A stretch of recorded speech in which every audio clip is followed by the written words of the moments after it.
علیہ وسلم. اب اگر یہ آخری نبی آ جائے تو تم کیا کرو گے؟ اللہ رب العالمین نے عہد و پیمان کیا لیا؟ لَتُؤْمِنُنَّ بِهِ وَلَتَنْصُرُنَّهُ. تمہیں اس نبی کے اوپر ایمان لانا پڑے گا، تمہیں اس کی مدد کرنا پڑے گا، کرو گے؟ سارے انبیاء اکرام نے کہا کہ ہاں اللہ، قالوا اقررنا، ہم لوگ اقرار کرتے ہیں کہ ہم دنیا کے اندر رہیں گے، اگر یہ آخری نبی محمد آ جائے تو ہم اس کے اوپر ایمان لائیں گے، اس کی مدد کریں گے. اللہ رب العالمین نے پھر کہا وَأَخَذْتُمْ عَلَى ذَلِكُمْ مِصْرِي، یہ میرا عہد و پیمان ہے، کیا تم اسے قبول کرتے ہو؟ کہا کہ ہاں قبول کرتے ہیں. اللہ رب العالمین نے کہا کہ فَاشْهَدُوا وَأَنَا مَعَكُمْ مِنَ الشَّاهِدِينَ، جاؤ تم بھی گواہ رہو، ہم بھی گواہ رہیں گے. اللہ الصمد، یہ نبی اکرم کا مقام ہے. ابھی دنیا کے اندر آئے نہیں، پہلے سے تذکرہ موجود ہے. حضرت عیسیٰ علیہ السلام دنیا کے اندر آئے، ٹھیک ہے، اللہ رب العالمین کی طرف لوگوں کو بلائے، پیارے نبی صلی اللہ علیہ وسلم کی بشارت دے گئے. سورۃ الصف سورہ نمبر 61 کی آیت نمبر 6 کے اندر وَإِذْ قَالَ عِيسَى ابْنُ مَرْيَمَ يَا بَنِي إِسْرَائِيلَ إِنِّي رَسُولُ اللَّهِ إِلَيْكُمْ مُصَدِّقًا لِمَا بَيْنَ يَدَيَّ وَمُبَشِّرًا بِرَسُولٍ يَأْتِي مِن بَعْدِي اسْمُهُ أَحْمَدُ. حضرت عیسیٰ علیہ السلام نے کہا میں آخری نبی نہیں ہوں، میرے بعد بھی ایک پیغمبر آنے والا ہے، اس کا نام احمد ہوگا. اندازہ لگائیے، حضرت عیسیٰ علیہ السلام بشارت دے رہے ہیں.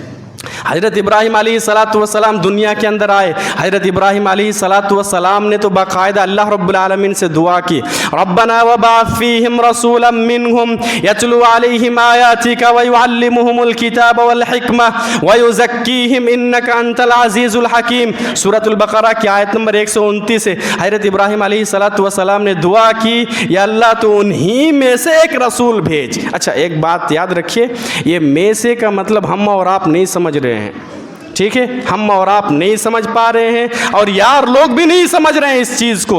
دیکھیے یہ جو ہفتے میں 7 دن 8 دن ہوتے ہیں نا، جمعہ کا دن بھی ہے نا، جمعہ کا دن بھی، ٹھیک ہے، آج جمعہ کا دن ہے، سنیچر بھی ہے، اتوار بھی ہے، سوموار ہے، منگل ہے، بدھ ہے، پھر جمعرات ہے، پھر جمعہ ہے. تو یہ جو جمعہ کا دن ہے اور اس کی فضیلت ہے، یہ بھی تو دنوں میں سے ہے، یہی ہم اور آپ نہیں سمجھ پا رہے. تو نبی اکرم صلی اللہ علیہ وسلم انسان ہی میں سے ہے، لیکن مقام و مرتبہ اللہ اکبر کوئی نہیں بیان کر سکتا ہے. ابھی ہم بیان کر رہے ہیں عالم ارواح کے اندر. ابھی ایک حدیث کی طرف میں اشارہ کرتا ہوں، پھر اپنی بات آگے بڑھائیں گے.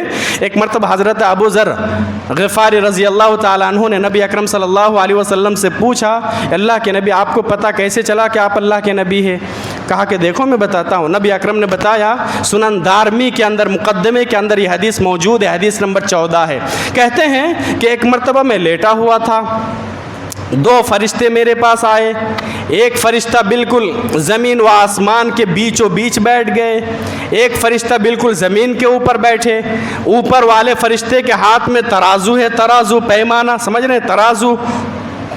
دونوں فرشتے آپس میں بات کر رہے ہیں، یہ کون شخص ہے؟ یہ وہی شخص ہے کیا جس کو نبی بنایا گیا؟ دوسرا فرشتے جواب دیتے ہیں کہ ہاں یہ وہی ہے. کہا کہ چلو اس شخص کو ناپتے ہیں. تولا گیا. کس کو تولا جا رہا ہے؟ نبی اکرم صلی اللہ علیہ وسلم کو. ایک پلڑے میں ایک آدمی کو رکھا گیا، دوسرے پلڑے میں نبی اکرم صلی اللہ علیہ وسلم کو رکھا گیا. اللہ کے نبی کہتے ہیں کہ میں بھاری ہو گیا. دوسرا فرشتے کہتے ہیں کہ ایک کام کرو، ایک پلڑے میں محمد کو رکھو، دوسرے پلڑے میں 10 آدمی کو رکھو. اللہ کے نبی کہتے ہیں کہ مجھے تولا گیا، پھر میں بھاری ہو گیا. پھر دوسرا فرشتے کہتے ہیں کہ ایک کام کیا جائے، ایک پلڑے میں 100 آدمی کو رکھو، دوسرے پلڑے میں محمد کو رکھو. اللہ کے نبی صلی اللہ علیہ وسلم کہتے ہیں کہ پھر بھی میں وزنی ہو گیا، میں بھاری ہو گیا. پھر ناپا گیا 100 آدمی سے، پھر ناپا گیا 1000 آدمی سے. اب فرشتے کہنے لگے کہ کیا اس طریقے سے 1 10 100 1000 آدمی سے تول رہے ہو؟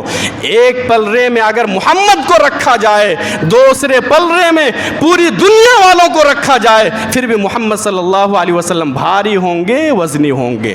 ہم تو یہی کہتے ہیں، یہی مقام و مرتبہ بیان کرتے ہیں. ساری دنیا والوں کی باتوں کو ٹھکرایا جا سکتا ہے، لیکن نبی اکرم صلی اللہ علیہ وسلم کی باتوں کو نہیں ٹھکرایا جا سکتا. آپ بھی ہمت کرو،